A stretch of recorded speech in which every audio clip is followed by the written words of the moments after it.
Study IQ IAS, अब तैयारी हुई अफोर्डेबल। इजराइल मिडिल ईस्ट का एक छोटा सा देश जिसकी यूनिटी, करेज और देशभक्ति की मिसालें पूरी दुनिया में दी जाती हैं, वही इजराइल सुर्खियों में है। वजह है प्रोटेस्ट। इजराइल में हजारों लोग सड़कों पर हैं। हजारों मिलिट्री रिजर्विस्ट ने ड्यूटी पर न जाने की चेतावनी दी है। सैकड़ों कंपनियों ने स्ट्राइक अनाउंस कर दिया है। सड़कों पर हजारों लोग सरकार के खिलाफ प्रोटेस्ट कर रहे हैं। ये प्रोटेस्ट पिछले 7 महीनों से चल रहे रेजिस्टेंस का हिस्सा है। मार्च 2023 में ये प्रोटेस्ट इतना बड़ा हो गया था जितना बड़ा प्रोटेस्ट इजराइल की हिस्ट्री में कभी नहीं हुआ।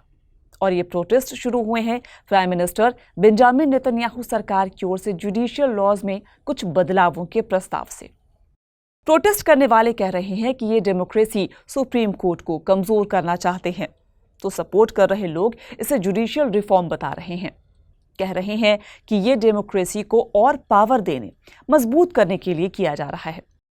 क्या है ये नए बदलाव? क्यों हो रहा है इजराइल में प्रोटेस्ट? क्या है इन बदलावों के पीछे की वजह? इन सब सवालों के जवाब मिलेंगे आज के डिस्कशन में।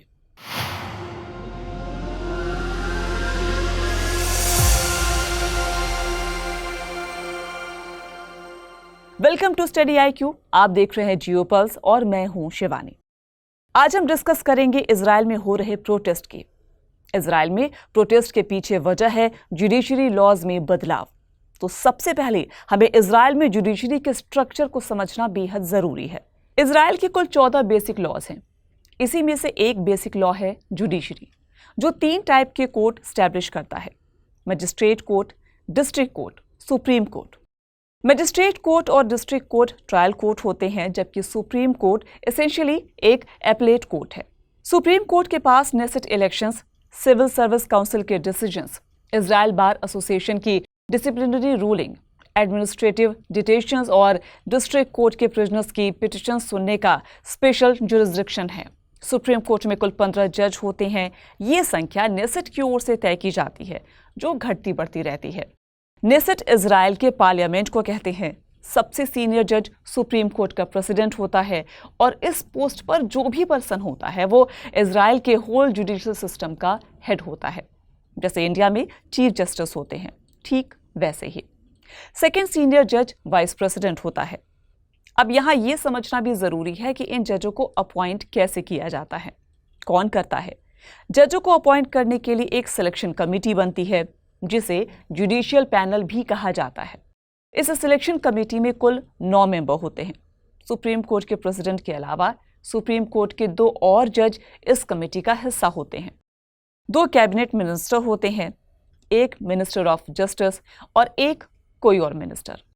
नेसेट के 2 मेंबर इजराइल बार एसोसिएशन के होते हैं। यानी इस कमेटी में गवर्नमेंट के तीनों पार्ट्स, एग्जीक्यूटिव, लेजिस्लेशन और जुडिशरी से रिप्रेजेंटेटिव्स होते हैं। किसी भी जज को अपॉइंट करने के लिए सिलेक्शन कमेटी में मेजॉरिटी का होना बेहद जरूरी है। अब यहां पर यह समझना जरूरी है कि सुप्रीम कोर्ट ऑफ इजराइल काम कैसे करता है। सुप्रीम कोर्ट ऑफ इजराइल के 3 मेन फंक्शंस होते हैं: supreme court of civil appeals, supreme court of criminal appeals, court of administrative and legislative review, जिसे हाई कोर्ट ऑफ जस्टिस के नाम से भी जाना जाता है। जैसा हमने आपको थोड़ी देर पहले बताया था कि इजराइल में डिस्ट्रिक्ट कोर्ट के बाद सीधा सुप्रीम कोर्ट आता है। जैसे हमारे यहाँ इंडिया में डिस्ट्रिक्ट कोर्ट के बाद हाई कोर्ट होता है, वैसा इजराइल में नहीं होता है। इजराइल में सुप्रीम कोर्ट ही हाई कोर्ट है, बस नाम में थोड़ा सा फर्क है। इसे हाई कोर्ट ऑफ जस्टिस कहा जाता है। High court of justice public bodies या गवर्नमेंट अथॉरिटीज के खिलाफ किसी भी व्यक्ति की पिटिशन पर सुनवाई करता है। गवर्नमेंट डिसीजंस या एक्शंस का जुडिशियल रिव्यू करता है।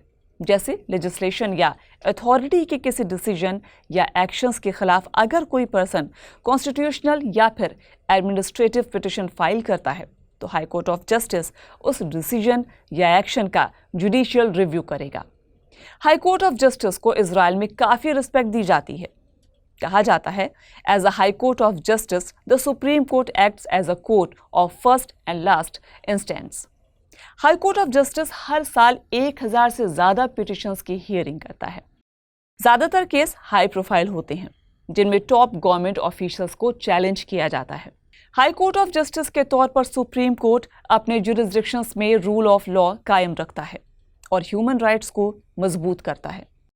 ये तो हो गया जुडिशरी सिस्टम। अब यहाँ सवाल ये है कि इजराइल में क्या बदलाव हुआ है जो इतना हंगामा हो रहा है।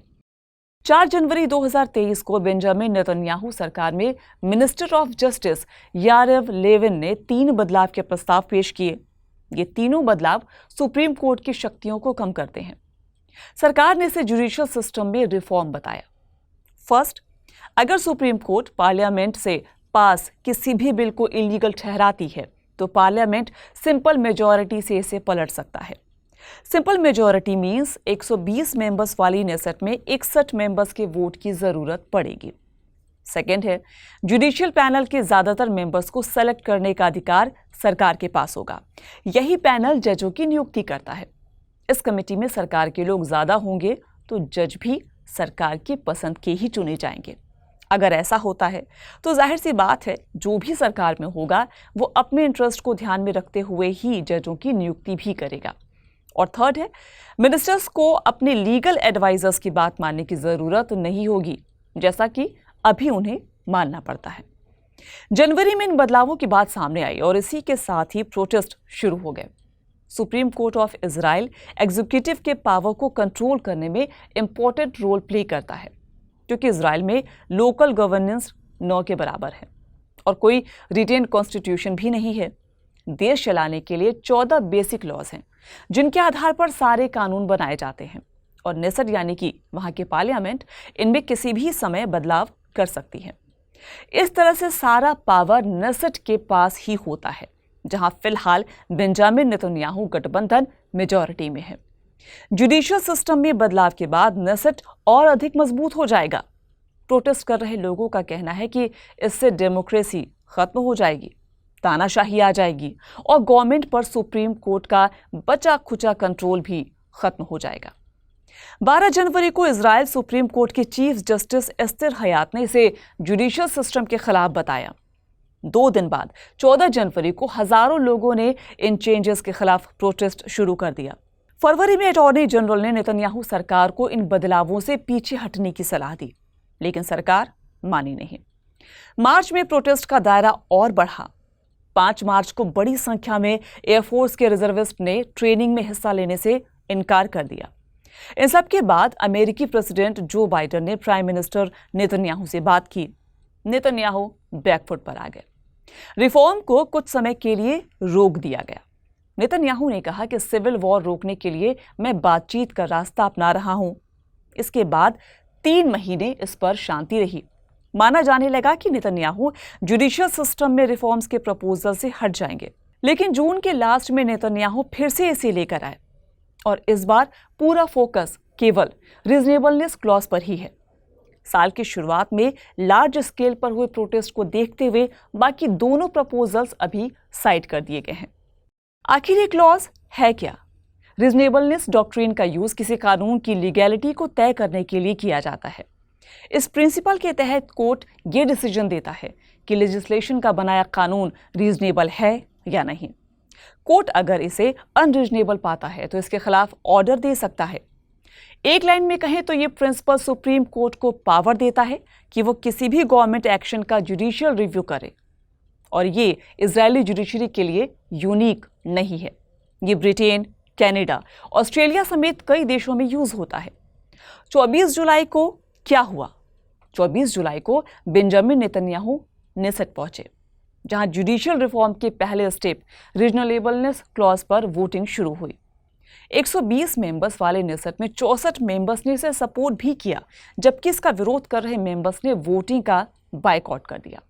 इस तरह से नेतन्याहू अलायंस ने 64-0 से ये बिल पास करा लिया। 24 जुलाई की ही रात prime minister Benjamin Netanyahu TV पर आए और उन्होंने इस अमेंडमेंट को एक जरूरी डेमोक्रेटिक एक्ट बताया। उन्होंने कहा कि ये अमेंडमेंट गवर्नमेंट के ब्रांचेस के बीच बैलेंस लेकर आएगा। नेतन्याहू ने प्रोटेस्टर्स और अपोजिशन के नेशनल यूनिटी का हवाला देते हुए बातचीत की अपील की। जिस समय नेतन्याहू की स्पीच टीवी पर चल रही थी, ठीक उसी वक्त टीवी पर यरूशलेम की सड़कों पर हो रहे प्रोटेस्ट के विजुअल्स भी चल रहे थे। जिसमें अमेंडमेंट के अगेंस्ट प्रोटेस्ट कर रहे लोगों पर वाटर कैनन यूज किया जा रहा था। यरूशलेम में नेसेट बिल्डिंग के बाहर करीब 20,000 से ज्यादा लोग प्रोटेस्ट कर रहे थे। यरूशलेम के अलावा तेल अवीव और अन्य शहरों में भी खूब प्रोटेस्ट हुए। ट्रेड यूनियंस ने स्ट्राइक की, दुकानें, मॉल्स बंद रहीं। इन प्रोटेस्ट और अमेंडमेंट पर अमेरिका ने भी चिंता जाहिर की। अभी सुप्रीम कोर्ट ऑफ इजराइल के पास गवर्नमेंट और मिनिस्टर्स के डिसीजंस को रद्द करने का अधिकार है। नया अमेंडमेंट सुप्रीम कोर्ट के इस राइट को खत्म कर देता है। अब तक यह सिस्टम है कि अगर कोर्ट किसी एग्जीक्यूटिव डिसीजन को अनरीजनेबल पाता है तो उसे रद्द कर सकता है, लेकिन नया कानून इंप्लीमेंट होने के बाद कोर्ट ऐसा नहीं कर पाएगी। नया कानून कहता है कि सुप्रीम कोर्ट रीजनेबलनेस के लीगल स्टैंडर्ड्स का यूज करके नेशनल गवर्नमेंट को ओवररूल नहीं कर सकती, जिसका यूज अब तक लॉ मेकर्स या मिनिस्टर्स के डिसीजंस को रद्द करने के लिए कोर्ट करता आया है। इजराइल की बेंजामिन नेतन्याहू गवर्नमेंट का तर्क ये है कि कानून में ये बदलाव डेमोक्रेसी को बढ़ावा देगा और मजबूत करेगा, क्योंकि ये बदलाव जनता द्वारा इलेक्टेड रिप्रेजेंटेटिव्स को कोर्ट के जजों के कंपैरिजन में ज्यादा पावर देता है।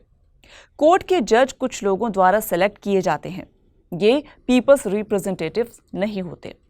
जनता का असली प्रतिनिधि वही होता है जिसे जनता चुनती है, न कि सुप्रीम कोर्ट के जज जो कुछ लोगों द्वारा चुने जाते हैं। ऐसे में ज्यादा पावर जनता द्वारा चुने गए प्रतिनिधियों यानी नेसेट के पास होनी चाहिए और सुप्रीम कोर्ट को इसे खारिज करने का अधिकार नहीं होना चाहिए।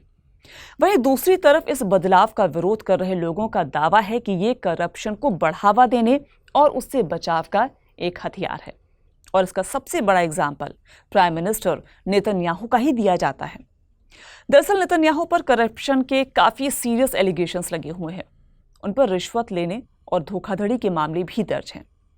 कहा जा रहा है कि इस अमेंडमेंट के जरिए बेंजामिन नेतन्याहू अपने आप को बचाना चाहते हैं। इसके अलावा तमाम और लीडर्स हैं जिन पर करप्शन के चार्जेस हैं। इनमें से एक चर्चित नाम आर्ये डेरी का है।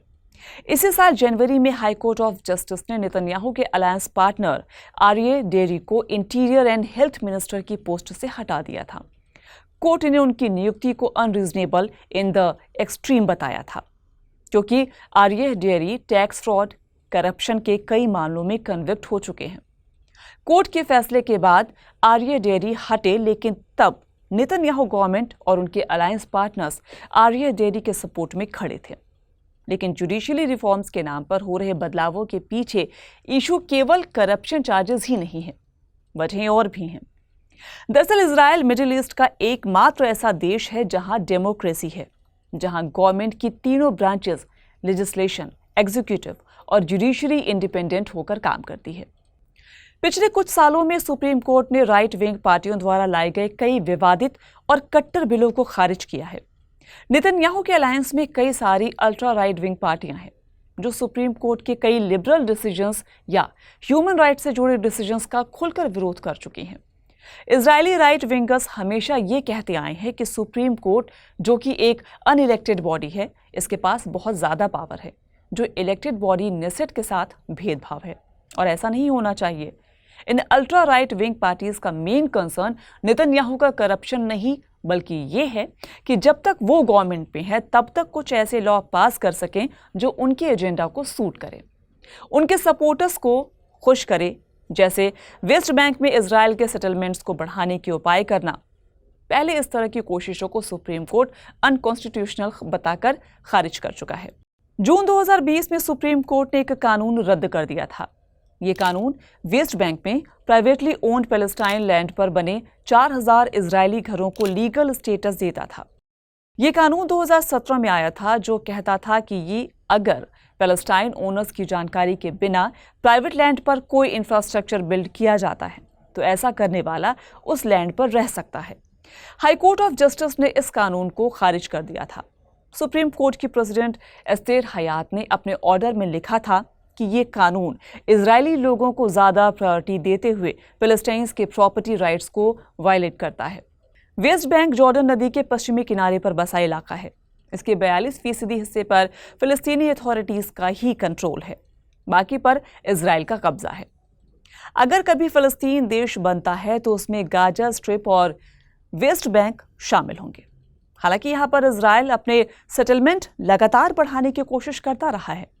अल्ट्रा राइट विंग पार्टीज के पावर में आने पर इसमें तेजी आती है, जैसे कि अभी नेतन्याहू अलायंस की ओर से इस तरह के प्रयास हो भी रहे हैं। अब जब रीजनेबलनेस क्लॉज हटाया जा चुका है, तब ये उम्मीद की जा सकती है कि आने वाले दिनों में वेस्ट बैंक में इजराइल के सेटलमेंट्स के एक्सटेंशन से रिलेटेड बिल नेसेट में लाई जा सकते हैं। साथ ही आर्य डेरी की कैबिनेट में बहाली भी देखने को मिल सकती है। आज जियोपल्स में इतना ही। आपको हमारा यह एपिसोड कैसा लगा हमें जरूर बताइए। नेक्स्ट एपिसोड में फिर से आपसे मुलाकात होगी नए टॉपिक के साथ। तब तक के लिए goodbye. Study IQ IAS अब तैयारी हुई अफोर्डेबल।